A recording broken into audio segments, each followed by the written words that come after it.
حضرت ابو سعید رضی اللہ تعالی عنہ بیان کرتے ہیں کہ ایک روز اللہ کے رسول صلی اللہ علیہ وسلم نے ہمیں دجال کے بارے میں طویل حدیث بیان کی. تو جو آپ نے طویل باتیں فرمائی ان میں سے ایک بات یہ بھی تھی، یأتی الدجال وهو محرم علیہ ان يدخل نقاب المدینہ، جب دجال نمودار ہوگا تو اس پر مدینہ کی گھاٹیوں میں داخلہ حرام ہوگا. فینزل بعض الصباغ، تو وہ مدینہ کے قریب ایک شور والی زمین پہ قیام کرے گا جو مدینہ کے قریب ہوگی. تو اس کے پاس ایک آدمی آئے گا، وَهُوَ خَيْرُ النَّاسِ، وہ اس دن جتنے بھی انسان موجود ہوں گے ان میں سب سے بہتر انسان ہوگا. یعنی وہ آدمی مدینے کا غالباً رہنے والا ہوگا.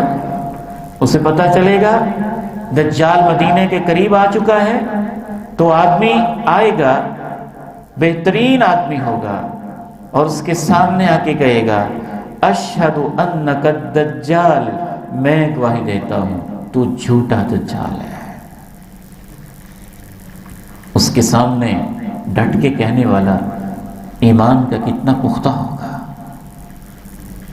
تو وہی دجال ہے جس کے بارے میں ہمیں اللہ کے رسول نے خبر دی تھی. تو دجال اپنے حواریوں سے مخاطب ہو کر کہے گا اچھا تمہارا کیا خیال ہے، ان قتلت ھذا، میں اس بندے کو ابھی قتل کر دوں، ثم احییتہ، پھر تمہارے سامنے زندہ بھی کر دوں، تو پھر بھی تمہیں شک ہوگا کہ میں رب نہیں ہوں؟ تو وہ سب کہیں گے نہیں، پھر تو ہمیں کوئی شک نہیں ہوگا. تو وہ اس نوجوان کو قتل کرے گا، ثم یحییہ، پھر اس کو زندہ بھی کرے گا. اور جب وہ نوجوان زندہ ہوگا کیا اس کی عظمت ہوگی. وہ نوجوان کہے گا واللہ ما کنت فیک اشد بصیرۃ منی اليوم، اللہ کی قسم ہے جتنا مجھے اب یقین ہوا ہے کہ تو جھوٹا دجال ہے، اتنا پہلے کبھی نہیں ہوا تھا. پھر دجال اسے دوبارہ قتل کرنا چاہے گا، فلا یسلط علیہ، لیکن اسے قتل نہیں کر سکے گا. صحیح بخاری حدیث نمبر 7132. ایک اور صحیح بخاری کی حدیث سماعت کیجئے. میرا دل چاہتا ہے ساتھ ساتھ آپ کو پتہ چلے علم کیا ہوتا ہے. امام بخاری کہتے ہیں مجھے میرے استاد مسدد نے بتایا، وہ کہتے ہیں مجھے میرے استاد امام یحییٰ نے بتایا، وہ کہتے ہیں مجھے میرے استاد امام اسماعیل نے بتایا، وہ کہتے ہیں مجھے میرے استاد جناب قیس تابعی نے بتایا، جناب قیس کہتے ہیں مجھے میرے استاد صحابی رسول حضرت مغیرہ ابن شعبہ نے بتایا.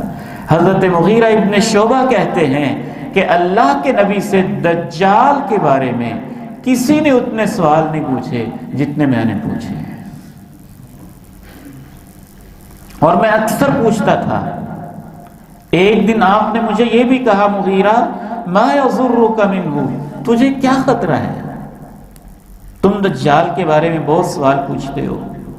تو میں نے کہا اللہ کے نبی میں اس لیے پوچھتا ہوں کہ یہ یہودی عیسائی لوگ بھی دجال کا تذکرہ کرتے ہیں اور یہ کہتے ہیں کہ دجال کے پاس روٹی کے پہاڑ ہوں گے اور پانی کی نہریں بھی ہوں گی. تو آپ ارشاد فرمائیں ٹھیک کہتے ہیں. قال هو اهون علی اللہ من ذلک، آپ نے فرمایا روٹی کے پہاڑ، پانی کی نہریں، اس سے بھی اللہ کے لیے زیادہ آسان ہے کہ وہ اس سے بھی زیادہ اگر اس کو خزانے دے دے تو پھر بھی اہل ایمان اس کو نہیں مانیں گے.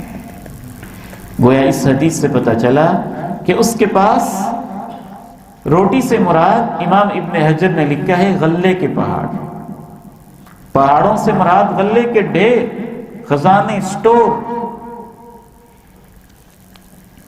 اور پانی کے اسٹور، پانی کے بہت زیادہ اس کے پاس ذخائر ہوں گے۔ امام ابن حجر نے لکھا ہے، ایک روایت میں یہ اضافہ ہے کہ اس کے پاس روٹی کے، گوشت کے پہاڑ ہوں گے اور پانی کی نہریں ہوں گی۔ تو انسان کی خوراک کے بنیادی ذرائع یہ تین ہی ہیں: روٹی، زرعی اجناس، گوشت، یہ بھی خوراک کا بنیادی حصہ، اور پانی کی نہریں اس کے پاس ہوں گی۔ ایک روایت میں یہ الفاظ ہیں، انما الطعام والانہار، اس کے پاس ہر قسم کا کھانا ہوگا۔